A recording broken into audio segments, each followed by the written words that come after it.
The benefits of a proper paddling technique are massive.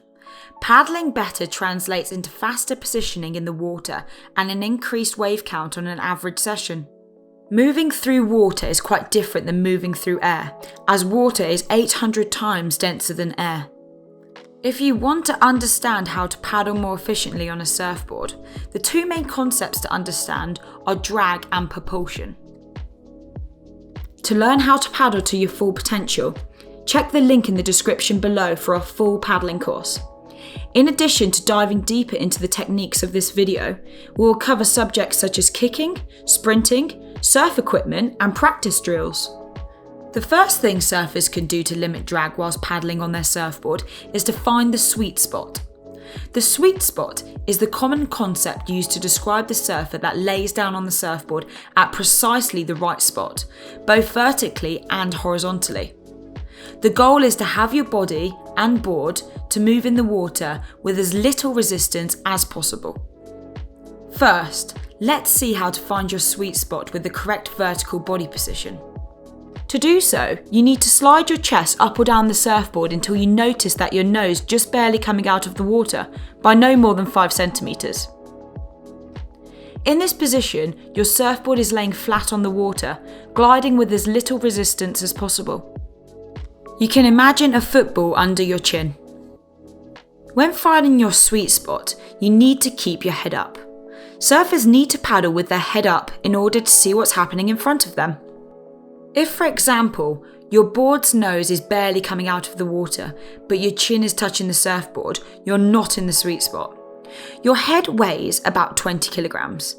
By bringing it up, your nose will come out of the water drastically. You are in the sweet spot if your surfboard is laying so flat that by putting your chin down, the nose would go underwater, and by leaning very far back in the cobra pose, your nose would pop out of the water by more than 5 centimeters. When surfers are positioned too far back or too far forward, they create a lot more drag, which slows them down.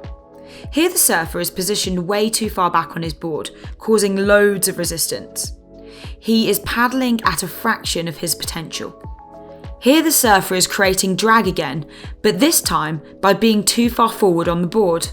This sweet spot position won't only help you paddle faster, it will be very helpful when catching waves, moving your head up or down, whether you need extra speed or to avoid a nosedive. If you're watching this video because you're struggling to catch waves, check out our How to Catch and Broken Waves course on our online platform. It's available for free. Look for the link in the description below to get started.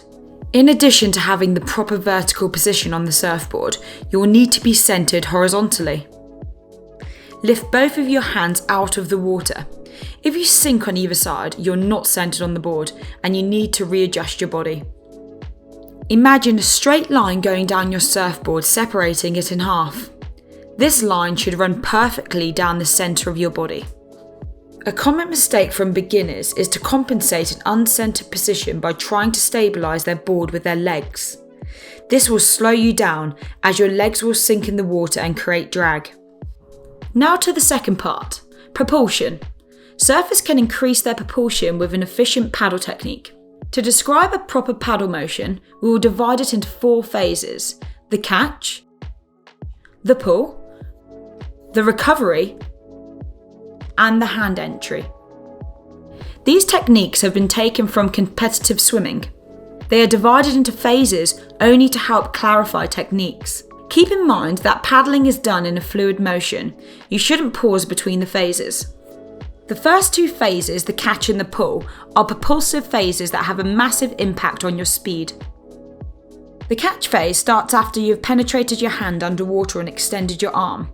It's the slowest phase. You don't want to force this phase as it could create shoulder injuries. Swim coaches tell their students to imagine they're wrapping their arm around a log. As you slide your fingers downwards and you have your arm wrap around the imaginary log, you get a position called EVF, early vertical forearm. In this position, your elbow is high and your fingertips point downwards. If you were to draw a line from your hand to your shoulder, your elbow should be above that line. The main goal is to get in a position that maximises the surface area and pushes water backwards, giving you greater forward propulsion during the next phase. The pull phase is when surfer pulls water backwards to gain forward momentum. If you've done the catch phase correctly, you only need to make sure your hand and forearm stays aligned and perpendicular to the bottom during your stroke and that your elbow stays high. Out of all the paddling mistakes, not keeping the elbow high and forward is probably the most common and critical mistake. Do not drop the elbow and do not lead backwards with your elbow while you paddle. This will have a massive negative impact on your paddling speed, as you will not be pulling nearly as much water. Want to learn more about the top mistakes we see from our students on our surf coaching retreats and how to fix them? Click in the link below to access our full paddling course and join a community of thousands of beginners and intermediate surfers looking to progress and have more fun. The next two phases are non-propulsive, meaning that you don't actually gain forward thrust when you do them. Although they don't have as much direct impact on the speed, they are still important to reduce drag and injury risks, as well to save energy. The recovery phase is when you bring your arm out of the water after the paddle stroke and bring your hand forward in front of your head. The elbow exits the water first. This should naturally happen if you keep your elbow bent and do not fully straighten your arm at the end of the underwater pull. During the first half of the recovery mode, the elbow leads the movement. You want to lift your elbow up and forwards, just as if a string was pulling it. At the midpoint of your recovery, your hand takes over to prepare for the hand entry. Your recovery should feel smooth and effortless.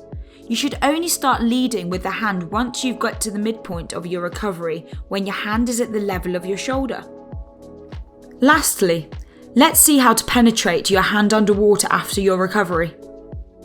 Your hand should enter well in front of your head, in front of your shoulder. If you're riding a big wide surfboard, your hand should penetrate the water next to the rail. To reduce drag, make sure your fingertips enter the water first. Your wrist should be higher than your fingertips and your elbow should be higher than your wrist. If you want to learn more about learning to surf more efficiently, make sure you subscribe to our channel and consider joining our mailing list for exclusive information from us. At Barefoot Surf, we coach surfers one-on-one on our surf coaching retreats around the world, and we help surfers kickstart their surf progression journey through our online coaching platform and community. If you want to learn more about how to accelerate your surf progression, connect with a community of like-minded surfers, and solidify your knowledge on the foundations of surf technique, visit tutorials.barefoot.surf.